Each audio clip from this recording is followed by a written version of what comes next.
हमारे परीक्षित जी इतने सीधे हैं कि अगर हम इनको घुमाने के लिए कथा कहीं पर भी छोड़कर एक भजन गा दें और परीक्षित जी महाराज बड़ा आनंद विभोर हो जाते हैं, भजन सुनते सुनते भजन गाने लग जाते हैं। लेकिन होता क्या है कि जैसे भजन विराम हुआ और हमने पूछा परीक्षित जी कथा कहाँ पर थी, परीक्षित जी हमारे भूल जाते हैं। बोलिए वृंदावन बिहारी लाल की। आज तो जैसे ही द्वारपालों ने भगवान से निवेदन किया है, ऐसा ऐसा ब्राह्मण आया है, ऐसी ऐसी दशा है उसकी, भगवान ने कहा हमारा मित्र बता रहा है ऐसी ऐसी दशा का ब्राह्मण आया है। नाम बताया है उसने अपना, क्या नाम है उसका, कहां से आया है ये तो नहीं पता कहां से आया है, बस उससे हमने नाम पूछा था क्योंकि आपको हमें सूचना देनी थी। नाम पूछा उससे, महाराज आपका नाम क्या है, तो स्वामी वो अपना नाम सुदामा बता रहा है। भगवान ने जैसे सुना सुदामा, अरे मेरा बचपन का मित्र बता रहा है अपने आप को सुदामा आया है। आज तो भगवान जिस दशा में बैठे थे, आज भगवान ने चरण पादुकाएं भी नहीं पहनी, सीधा दौड़ते हुए जा रहे, मेरा मित्र आया है, बचपन का मित्र सुदामा आया है। रुक्मणी मैया विचार कर रही, ऐसा कौन सा भक्त आ गया, अभी तक तो जितने भी भक्त आए भगवान बड़े आराम से उनसे मिलने के लिए जाते थे, आज मोर पंख अलग जा रहा, भगवान का पीतांबर अलग जा रहा है, नंगे पांव दौड़े दौड़े जाकर आज अपने मित्र को भगवान ने हृदय से लगा लिया है। बोले गोविंद भगवान की। हृदय से लगा लिया भगवान ने अपने मित्र को, गले से लगाकर भगवान इतना रोए हैं, रोते रोते ही आज अपने सिंहासन पर बिठाया है, पैरों को देखा है विवाहियां फटी हुई हैं। आज भगवान दशा देखकर रो रहे, अरे मित्र जीवन में इतना संघर्ष झेला, इतने कष्ट झेलते रहे, अरे एक बार भी अपने इस मित्र की याद नहीं आई कि एक बार मेरे पास चले आते। आज चरण पखारने के लिए रुक्मिणी मैया तो परात लेकर आई हैं, जल लेकर आई हैं, लेकिन आज भगवान ने अपने मित्र की दशा देखी है तो आज आंसुओं से ही भगवान चरण धो रहे हैं कि देखी सुदामा की दीन दशा, करुणा करके करुणा निधि रोए, पानी पराथ को हाथ छुयो, नहीं नैनन के जल सो पग धोए। आज तो इतना रोए हैं भगवान, रोते हुए आज सुदामा को अपने सिंहासन पर बिठाकर आंसुओं से आज पैर धुल रहे हैं, बड़ा प्रसन्न है, रोते हुए जा रहे हैं। प्रसन्न इसलिए है हमारा मित्र आज हमसे इतने वर्षों के बाद मिला है, और रोते भगवान इसलिए हैं हमारे मित्र के जीवन में इतना संकट इतना कष्ट और हम यहाँ पर बड़े आनंद से राजा बने बैठे रहे, एक बार भी अपने मित्र की हमें याद नहीं आई। अब तो यहाँ पर सुदामा जी महाराज विश्राम करके बैठे हैं, लेकिन अब ऐसा भक्त भगवान का ऐसा सखा आया है जिससे मिलने के लिए भगवान दौड़े दौड़े चले गए। ये देखने के लिए आज भगवान की सारी पत्नियां एकत्रित हो गई, 16,108 पत्नियां एकत्रित हैं। अब तो सुदामा जी को संकोच लगता है, कहते हैं अरे मित्र इधर आ। कन्हैया जी को बुलाया है और कान में पूछा है, क्या तुझे पहले से ही पता चल गया था कि हम आ रहे हैं? भगवान ने कहा नहीं तो तुझे पहले से लाला पता नहीं चला कि हम आ रहे हैं, फिर भी पूरे गांव की पूरे नगर की स्त्रियां आज हमसे मिलने के लिए आई हैं, इनको कैसे पता चला? भगवान ने कहा ये पूरे गांव के पूरे नगर की नहीं, ये सब अपनी है। लाला अपनी है मतलब अर्थात अरे ये सब अपनी इसलिए हम कह रहे हैं ये सब आपकी भाभियां हैं, हमारी पत्नियां हैं। जैसे सुदामा जी ने सुना अब कान में फिर से कहते लाला इधर। कान में पूछा कितनी है, कितने विवाह किए? बोले ज्यादा नहीं है, बस 16,108 है, ज्यादा नहीं। सुदामा जी महाराज कहते ज्यादा नहीं बस 16,108। बोले हाँ, लेकिन आप बताइए आपका विवाह हुआ? अब अगर स्त्रियों के सामने कोई मित्र आपसे पूछे आपका विवाह हो गया है, सुदामा जी कहते लाला तू आज भी नहीं सुधरा। अरे देख इतने सब लोग खड़े हैं और लज्जा नहीं आती ये प्रश्न करते हुए कि सुदामा जी आपका विवाह हुआ या नहीं। भगवान कहते लज्जा किस बात की, ये सब अपनी है, किसी बाहर वाले के सामने थोड़ी ना पूछ रहे, बता दीजिए। अब भगवान कहते हैं हम इसलिए पूछ रहे हैं कि जब भी हम लोग गुरुकुल में जब शिक्षा प्राप्त कर रहे थे, हम लोग कहते थे कौन कौन विवाह करेगा कौन कौन नहीं करेगा। सुदामा जी कहते हम विवाह नहीं करेंगे, विवाह नहीं करेंगे। सुदामा जी कहते हैं कन्हैया विचार तो यही था, लेकिन माता पिता माने नहीं, जबरदस्ती करा दिया, सो विवाह हो गया हमारा। भगवान कहते विवाह कर लिया मित्र, हमें सूचना नहीं थी, हमें बुलाया नहीं। सुदामा जी कहते हमने एक विवाह में नहीं बुलाया और तुम्हारे इतने सारे विवाह हुए 16,160, एक में भी अपने मित्र की याद आई। भगवान कहते याद तो तब करते जब पहले से पता होता हमें कि विवाह होने वाला है, पहले से तैयारियां होती विवाह की, तो पता हो तब तो हम बुलाएं किसी को। और जब यहाँ सुबह तक पता नहीं है कि हमारा विवाह होने वाला है और शाम को बहू घर में आ गई तो किसे निमंत्रण दे, क्या तैयारियां करें, किसे बुलाएं। सुदामा जी ने कहा मतलब विधि विधान से विवाह नहीं हुआ एक भी। भगवान कहते नहीं नहीं, सारे के सारे विवाह हमारे जितने भी हुए हैं सब में युद्ध करना पड़ा है हमें, और बाद में आकर घर पर आकर विधि विधान से हमने विवाह किया है। लेकिन हमने आपसे इसलिए पूछा था कि अगर घर में भाभी जी होंगी तो कुछ भेजा होगा हमारे लिए। सुदामा जी ने जैसे ही सुना भाभी होंगी घर में कुछ भेजा होगा, कन्हैया कुछ भेंट की बात कर रहा है। आज जो पोटली लेकर आए थे आज सुदामा जी छिपा कर दबा कर बैठे हैं। इतनी सारी रानियां हैं, इनके सामने हम ये भेंट देंगे इन्हें तो ये लोग क्या सोचेंगे कि इतने पुराने मित्र हैं और लेकर के आए हैं। लाला भेजा है लेकिन बाद में बताएंगे, पहले भूख लगी है कुछ भोजन करा दो। अब तो प्रत्येक रानी विचार कर रही है अरे हमारे स्वामी के ये बड़े परम सखा हैं, मित्र हैं, तो अब तो हम अपने हाथ से भोजन बनाकर खिलाएंगे। अब विचार करो जो जलपान करके जीवन व्यतीत करता हो, आज 56 भोग बन रहे हैं और प्रत्येक रानी 16,108 रानियां और सबके हाथ में एक एक भोजन की थाल है, मित्र को भोजन कराएंगे। सुदामा जी ने देखा, सुदामा जी ने कहा मित्र एक काम कर, आज तक तो भोजन किया नहीं, साथ में बैठकर केवल एक थाल से काम चला, इन सब से कह दे कि बस थोड़ा सा भोजन करना और तुम भी हमारे साथ में बैठो। कन्हैया जी ने कहा नहीं नहीं हम अभी भोजन कर चुके हैं तो हम अब इच्छा नहीं है। सुदामा जी कान में कहते हम इसलिए कह रहे हैं ये सब व्यंजन हमने पहले कभी देखे नहीं है तो पता नहीं है कौन कैसे खाना है। तू साथ में बैठकर खाएगा तो तुझे देख देख कर जैसे तू खाएगा वैसे हम भी खाएंगे तो हमारी बदनामी नहीं होगी, इज्जत बन जाएगी हमारी तेरी रानियों के सामने। साथ में भोजन हुआ। अब तो भगवान ने संकेत कर दिया, जहां पर रानियां खड़ी पत्नियां खड़ी भगवान की, भगवान ने संकेत कर दिया ये विप्र हैं ब्राह्मण हैं, एक एक करके आशीर्वाद लो। सबसे पहले रुक्मिणी मैया आई, आशीर्वाद लिया, सौभाग्यवती भव। जाम्बवती जी आई, सौभाग्यवती भव। सत्यभामा जी आई, सौभाग्यवती भव। धीरे धीरे 8 पटरानियां आकर पैर छू गई और सबको आशीर्वाद दिया। धीरे धीरे 100 रानियां और आ गई। अब तो विचार करो कि हम बैठे हों और बार बार हमें हाथ ऐसे बैठे हो हम, और बार बार कोई पैर छूने आ रहा तो हम हाथ उठाकर आशीर्वाद देंगे। अब अगर हम बार बार ऐसे ऐसे कर कर आशीर्वाद दे रहे हैं, कितनी बार हम हाथ उठा सकते हैं? 50 बार, 100 बार, बहुत ज्यादा 200 बार। हाथ दर्द करने लगे सुदामा जी के जब 250 तक रानियां आ गई। कान में पूछते लाला अभी कितनी है? अभी बहुत है, आशीर्वाद दीजिए आप।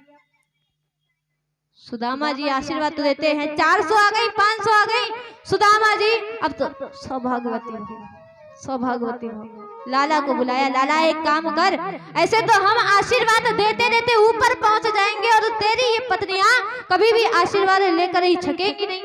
जब भी देखो एक हटी नहीं कि दूसरी आ रही और लाइन ये खत्म नहीं हो पा रही है, तो क्या लाला ऐसे मार डालने का विचार है? भगवान ने कहा फिर क्या करें?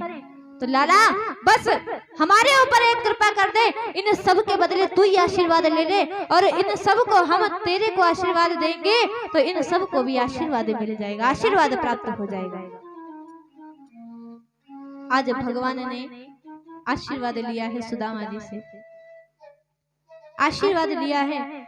अधिक दिन नहीं रुके हैं सुदामा जी महाराज, थोड़े ही समय रुके। अब तो निवेदन करते हैं लाला बड़े आनंद से हम तेरे पास में रहे हैं, अब एक काम कर हमें आज्ञा दे, अब हमें जाना है, अब हमें जाना है। भगवान ने कहा ठीक है मित्र, आपको जाना है तो आप जाइए, लेकिन हम पहले ही आपसे पूछ चुके थे कि भाभी हैं घर में तो कुछ भेजा होगा। सुदामा जी फिर घबरा गए, चावल निकाल कर दे कैसे, पोटली को छिपा रहे थे सुदामा जी महाराज, लेकिन आज भगवान जान गए सुदामा जी के हाथ में कुछ है, बगल में बार बार छिपा लेते हैं। आज झटके से उस पोटली को खींचा है, और जैसे ही पोटली को खींचा कि उसमें जो चावल थे वो चावल आज बिखर जाते थे। वैसे तो हमारी माता बहनें चावल चढ़ा चुकी हैं जितनी लोग लाई थी, और अगर जो लाई हो तो वो चढ़ा दे एक एक करके, एक साथ मत आना नहीं तो हम घबरा जाते हैं। अगर आप एक साथ आ जाते हो तो कथा में भी मन नहीं लगता है। बोले वृंदावन बिहारी लाल की, बोले राधा रानी सरकार की जय हो।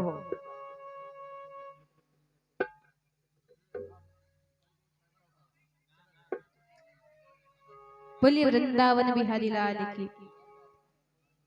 आज तो यहाँ पर चावल को देखा है, भगवान के नेत्रों में आंसू आ गए हैं। अरे हमारे मित्र की दशा ऐसी है, उसके यहाँ पर खाने के लिए भगवान ने जैसे ही देखा है हमारे मित्र की दशा ऐसी है कि आज वो हमारे लिए ये भेंट भी लेकर आया है, तो अलग अलग घरों से ये चावल मांग कर लेकर आया है। भगवान रोए हैं, आज प्रसन्न हो करके हमारा मित्र चलो आज हमारे पास तो आया है, एक मुट्ठी चावल खाए। भगवान ने एक लोग सुदामा को दान कर दिया, दूसरी मुट्ठी चावल खाए भगवान दूसरा लोग दान करते हैं, और तीसरी मुट्ठी चावल जैसे ही खाने वाले थे कि यहाँ पर आकर रुक्मिणी मैया ने हाथ पकड़ लिया, हाथ पकड़ लिया मैया ने। और जैसे ही मैया ने हाथ पकड़ा है तो आज यहाँ पर भगवान कहते हैं अपि ब्रह्मण गुरुकुलाद भवता लब्ध दक्षिणात्। आप भूल गई हैं, आप रो रही थी उस दिन जब आपके भाई ने आपका विवाह तय कर दिया था, तब आपने पत्र लिखकर भेजा किसके हाथों, एक ब्राह्मण के हाथ से। और आज जब हम ब्राह्मण को दान दे रहे हैं, आज आप आकर हमारा हाथ पकड़ रही हैं। आज रुक्मिणी मैया कहती हैं मानो मन ही मन भगवान से भाव रखती हो। अरे हम आपका हाथ इसलिए पकड़ रही हैं, आपने दान तो बहुत दे दिया सुदामा को, लेकिन अब क्या भगवान संपूर्ण त्रैलोकी दान में दे देंगे?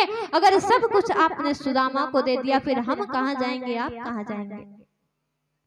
आज भगवान ने प्रसन्न होकर सुदामा को विदा किया है, लेकिन सुदामा जी को बताया नहीं कि हमने तुम्हारे ऊपर कितनी कृपा कर दी है। लोग कह रहे थे कि सुदामा जी विचार कर रहे थे कि कन्हैया बड़ा निर्दयी है, हम आए हैं मिलने के लिए, हमें कुछ दिया नहीं और शायद कुछ भेंट दे कन्हैया, लेकिन सुदामा जी के हृदय में कोई लालच नहीं था, केवल अपने मित्र से मिलने के लिए आए थे। और मिलकर जब वापस गए तो वहां जहां इनकी छोटी सी कुटिया बनी हुई थी, आज वहां पर बड़े सुंदर सुंदर भव्य महल बने हुए थे। सुदामा जी ने जैसे ही देखा महल बने हुए हैं, विचार आया कि हम तो चले गए थे मित्र से मिलने के लिए, और हो सकता है पीछे से कोई राजा आया हो, हमारी कुटिया को गिराकर अपना इसने महल यहाँ पर बनाकर तैयार करके खड़ा कर लिया। लेकिन किसी से पूछ तो ले कि हमारे बाल बच्चे थे, हमारी पत्नी सुशीला थी, वो कहाँ पर गई? द्वारपाल खड़े, उनसे पूछा भैया यहाँ पर एक कुटिया बनी हुई थी, पहले सुदामा जी की कुटिया थी, उनके पत्नी बच्चे ये सब कहाँ गए? बोले वहां जो सुदामा जी की आप बात कर रहे हैं कि सुदामा जी की कुटिया थी, ये महल भी सुदामा जी का ही है, किसी और का नहीं है, सुदामा जी का है। सुदामा जी विचार करते हैं, लगता है हमारे नाम वाला ही कोई राजा है, उसका नाम भी सुदामा है। लेकिन यहाँ पर जो परिवार रहता था वो कहाँ पर? भैया हम जानते नहीं। अच्छा, जिस सुदामा का ये घर महल है उनसे मिलना है, उन्हें पता होगा, आप उनको बुला दीजिए। द्वारपालों ने कहा वो इस समय यहाँ पर नहीं है। कहाँ पर गए? वो अपने किसी मित्र से मिलने के लिए द्वारिका गए हुए हैं और अभी तक वापस नहीं आए हैं। जब वापस आ जाएंगे तब आप आइएगा, तब हम आपसे उनकी भेंट करा देंगे। सुदामा जी विचार कर रहे हैं, सुदामा भी हम हैं, द्वारिका भी हम गए थे। सुदामा जी महाराज ने जैसे ही देखा है ये सुदामा और कोई नहीं है, ये जिस सुदामा के महल बने हुए हैं ये और दूसरा सुदामा नहीं है, मैं ही हूँ। लेकिन आज मैं इस महल के लिए भगवान से मिलने के लिए नहीं गया था। वारे भगवान, जब कृपा करते हो, इतनी कृपा करते हो कि सामने वाले को पता भी नहीं चलता है और आप इतना कुछ दे देते हैं जिसकी कभी उसने कामना नहीं की होगी, इतना दान दे दिया। आज मुड़कर जाने लग गए। अंदर से आवाज आई, अरे स्वामी कहाँ जा रहे हैं आप?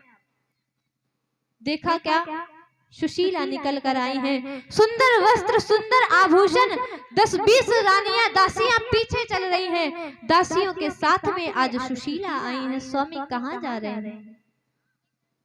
सुदामा जी महाराज ने कहा, देवी आप कौन हैं? अरे हमें भूल गए, हम आपकी पत्नी सुशीला हैं। ये आपका महल है। जब से आप द्वारिका गए थे, जिस दिन से द्वारिका आप निकले हैं, यहाँ से जाने के लिए, द्वारिका जाने के लिए निकले हैं, तभी से भगवान की कृपा हो गई, हमारी गरीबी दूर हो गई है। स्वामी आज हम सब चीजों से, सब वस्तुओं से, धन धान्य से संपन्न हैं। आनंद से रहिए आकर, ये आपका ही महल है। सुदामा जी महाराज कहते हैं, तुम ही को इच्छा थी इन सबकी, तुमने इसीलिए हमसे कहा था कि जाओ अपने मित्र से जाकर मिलो, ताकि तुम्हें ये धन, ये आभूषण, ये वस्त्र, ये व्यंजन प्राप्त हो सके।